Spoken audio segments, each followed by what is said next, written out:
Ya estamos con Juan Díaz de la Torre, presidente nacional del Sindicato Nacional de Trabajadores de la Educación. Juan, gracias por estar con nosotros. Viene el Día del Maestro, decíamos en la presentación del programa hace unos minutos, recordábamos lo que decía Joseph Stiglitz, el Premio Nobel de Economía, que de todas las reformas que se han hecho en el país, la más importante en términos económicos, sociales, culturales, de transformación, es la reforma educativa. Y no se puede entender la reforma educativa sin la participación de los maestros.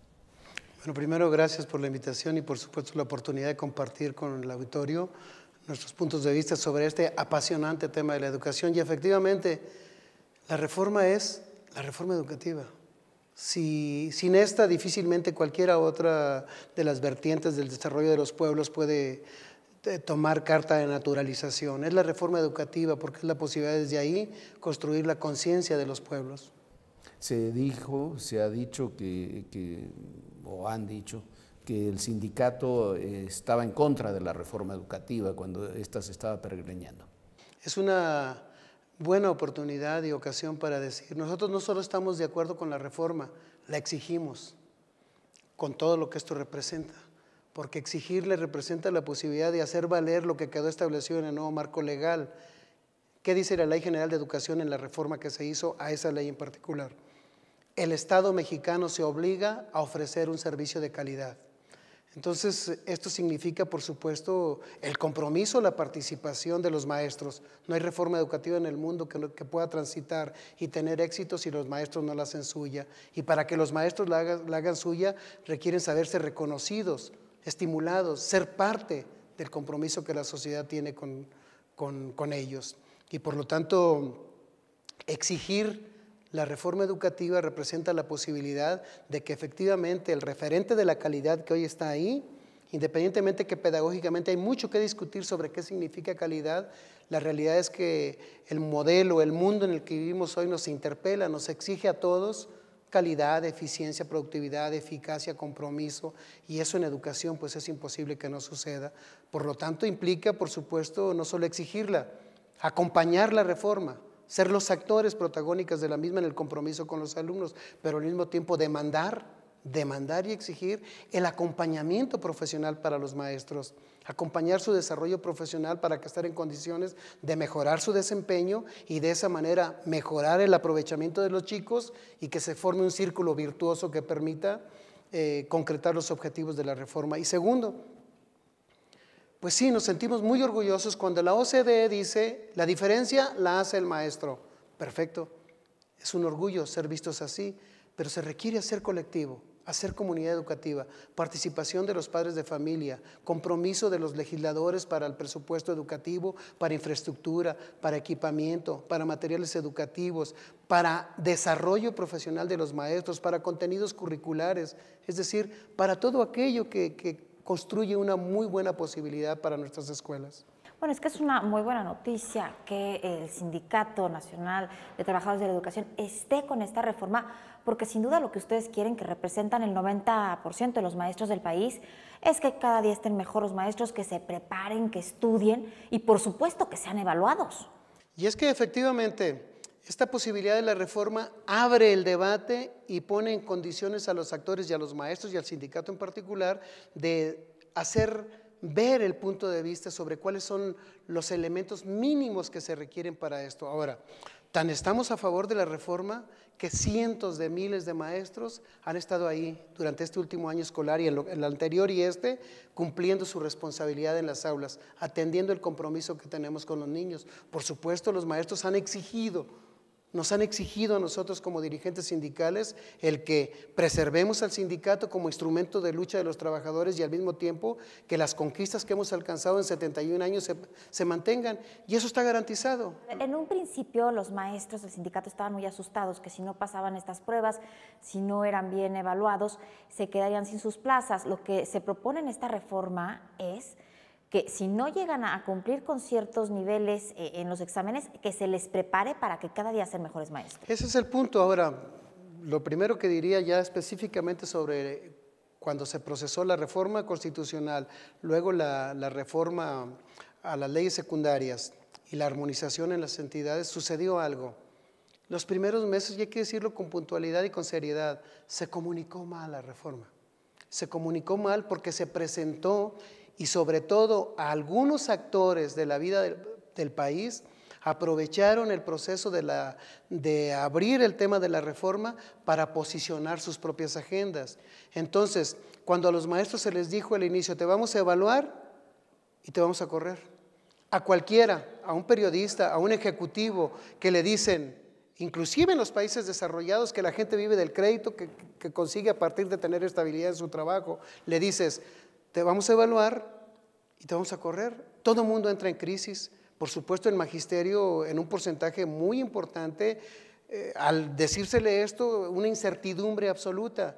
Nos ha costado muchísimo trabajo a la autoridad educativa y al sindicato el lograr primero transparentar la reforma, posicionarla efectivamente sobre los alcances que tiene, los objetivos por México, por la educación, por los niños, y al mismo tiempo, por supuesto, decirle que la reforma no se constriñe a una evaluación. La reforma es mucho más que eso. Afortunadamente el Instituto Nacional para la Evaluación de la Educación ha ido precisando en esta responsabilidad y como organismo autónomo que tiene los alcances de la reforma que no se constriñen específicamente a un examen, a una evaluación. Pero en todo caso la evaluación es parte de la reforma y tiene que tener como características evaluar para mejorar.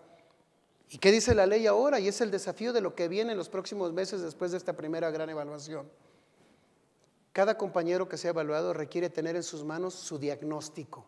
¿Qué arrojó esa primera evaluación? Y enseguida, la obligación que tiene la autoridad establecida en la ley de presentarle a su tutor.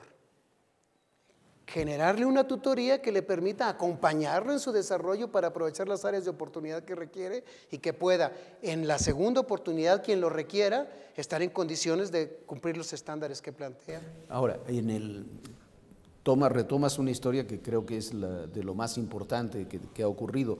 En los orígenes de la reforma, independientemente de la buena voluntad, digamos, de los legisladores y de quienes la operan, hay una estigmatización en varios sectores, no de la situación de la educación y las causas que tiene esa mala situación de la educación, sino del maestro.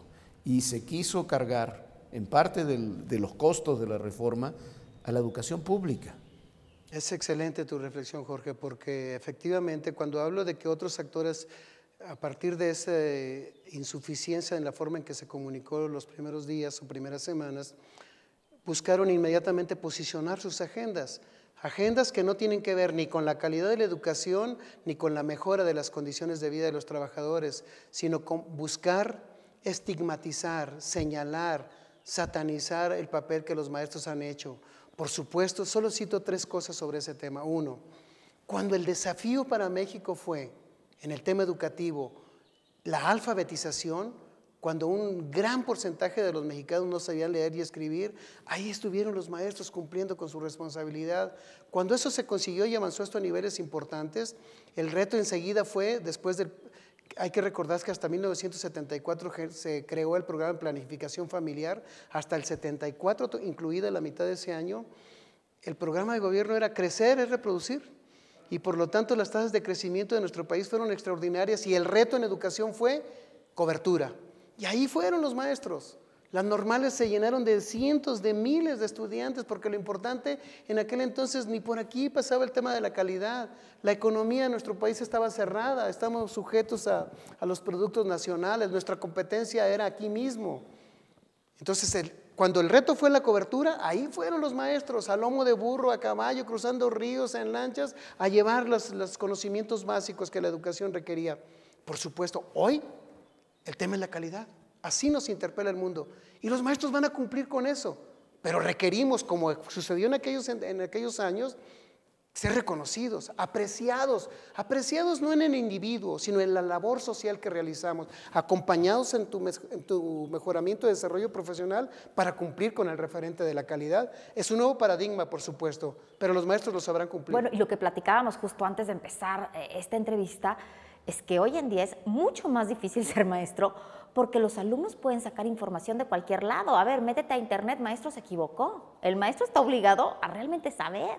Las nuevas formas de acceder al conocimiento están al alcance de cualquiera y por lo tanto el maestro está obligado y tiene la necesidad de estar en esa misma dimensión. Y no solo eso, no solo ha cambiado el cómo se ofrece el conocimiento a cualquiera, sino que el rol de la escuela, el rol de la educación del trabajo áulico y el rol del maestro se ha transformado. Hay un nuevo paradigma que está en un proceso de transición brutal, pero sin duda alguna el maestro seguirá siendo, ya sea como maestro, como orientador, como educador, como generador de alternativas, seguirá siendo un valor central, ¿no?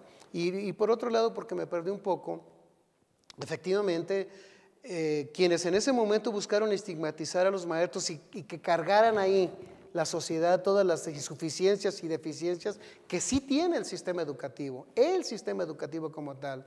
No lo aceptamos, por supuesto. Lamentablemente, algunos de ellos han seguido en la misma sintonía, intentando seguir cargando a los maestros esa responsabilidad o esas insuficiencias. Hay que hacer colectivo para que saquemos al sistema educativo del lugar en que está. Pero además, quien maneje esas agendas tiene un aliado muy importante que se llama la coordinadora.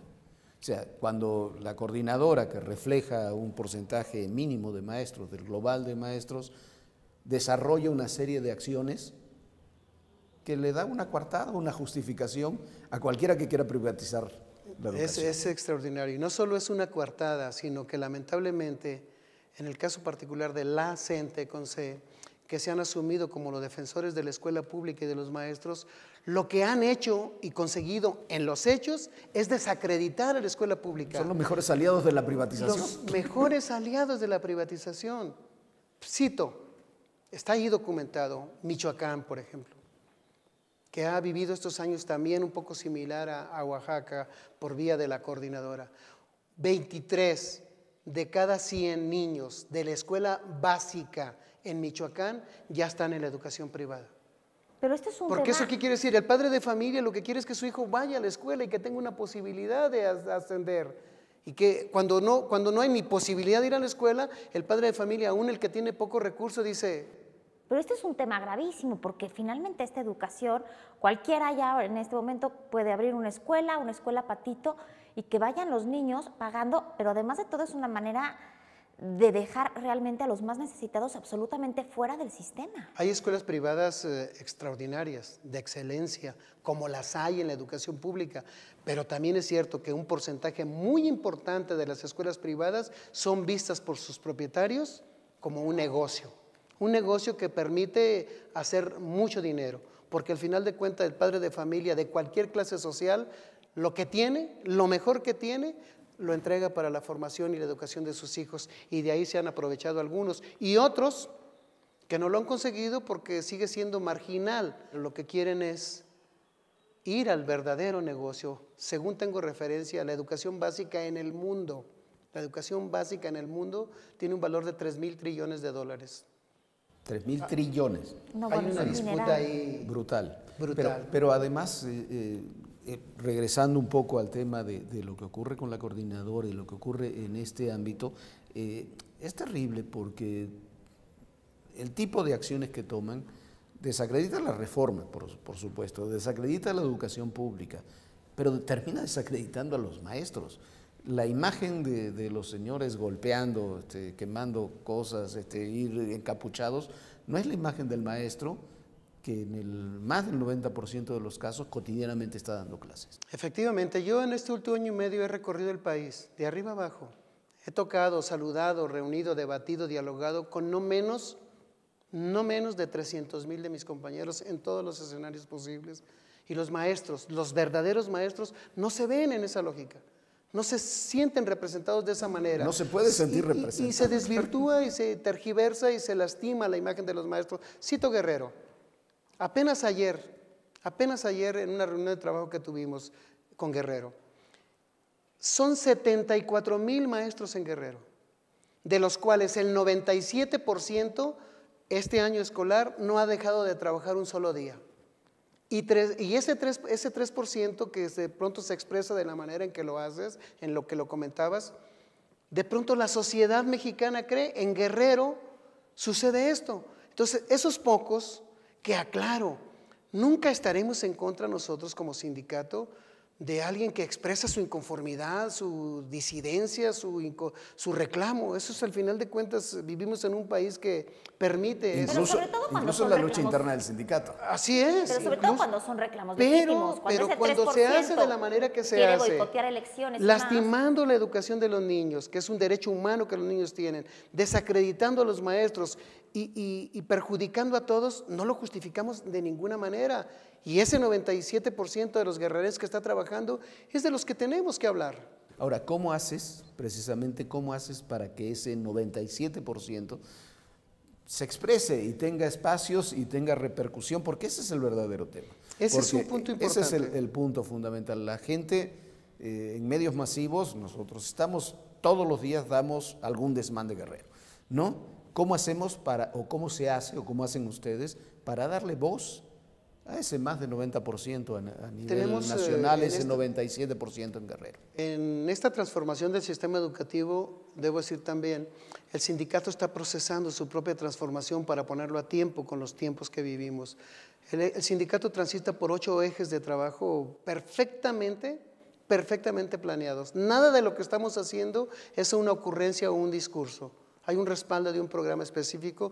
Para este caso solo cito 3. 1, cercanía de los dirigentes con los agremiados. Esta presencia de mi persona y de los dirigentes de los 300,000 que hablo es en las comunidades, en las escuelas, pero al mismo tiempo estamos utilizando los nuevos instrumentos que nos permite la tecnología. Tenemos, como ningún sindicato en el mundo, un canal de televisión en internet que ya está funcionando, funciona aquí en esta... Y por esa vía nos estamos comunicando bárbaramente. Por primera ocasión el sindicato tiene una base de datos encriptada en un convenio con el IFAI para no hacer mal uso de esos datos de nuestros compañeros, de 900,000 compañeros, a los que estamos permanentemente enviando comunicación sobre los programas, sobre las acciones, sobre la negociación salarial. Antes, por ejemplo, tardábamos hasta una semana en llevar la información del alcance de nuestra negociación hoy. El día que la firmó el Consejo Nacional, en menos de 16 horas estaban comunicados prácticamente todos los compañeros. Esto es con la posibilidad de tener informados a los compañeros, comunicarles de mejor manera lo que hacemos, acercarnos a ellos y al mismo tiempo, porque eso repercute en otro de los ejes de nuestro trabajo: defensa de los derechos de los trabajadores, defensa del artículo 3º constitucional y compromiso con la calidad de la educación. Si los compañeros están en las aulas cumpliendo su responsabilidad, el sindicato los representa con dignidad y les cumple en lo que tiene que cumplirles, seguramente que el compañero dará la pelea por su escuela. Pero además otra, si no tuviéramos esta vocación, hay otro punto todavía imposible que no sucediera así. La fortaleza del sistema educativo es la fortaleza del sindicato. Entonces el CENTE tiene que apostar, por eso exigimos la reforma educativa, apostar por la calidad, porque la fortaleza de nuestras escuelas, de nuestro sistema, es la fortaleza de los maestros, la fortaleza del sindicato. Y estamos hablando del sindicato más grande de América Latina. Así es. De toda América, ¿no? De toda América, y además les comento que apenas hace 4 días en Chile, los sindicatos de América Latina decidieron que el CENTE lleve la representación al Consejo Mundial de esta internacional en defensa de los trabajadores. Ahí estamos también en la agenda internacional dando la pelea y haciendo ver lo que estamos haciendo en México. No lo creen algunos de lo que hemos conseguido en estos 2 años: mantener la estabilidad del sindicato, mantener una negociación salarial importante. El gobierno de la República hizo un esfuerzo importante. Lo que acabamos de entregar como respuesta, por supuesto, siempre aspiraremos a más, pero representa una respuesta que mejora nuestras condiciones y da una muestra a nuestros compañeros que la ruta es con su sindicato. A ver, y Juan, nos quedan unos minutos. ¿Hacia dónde va el sindicato? ¿Hacia dónde va la reforma? ¿Cómo destrabar este nudo gordiano que hay en algún sentido entre quienes, esa mayoría que impulsa la reforma y una minoría que no quiere la reforma? Va hacia el éxito, nada más que hay algunas decisiones que hay que tomar y traducirlas en acciones. 1, hacer colectivo, más participación de la sociedad civil, pero no los empresarios cupulares, sino los consejos escolares de participación social que la reforma hoy les puso condiciones para la participación de los padres, de los verdaderamente interesados ahí. Están conformados ya cerca de 191,000 consejos escolares de participación social que lo integran el director de la escuela, los maestros, los exalumnos y los padres de familia. Regresar, perdón que te interrumpa, regresar a los padres al manejo de la escuela.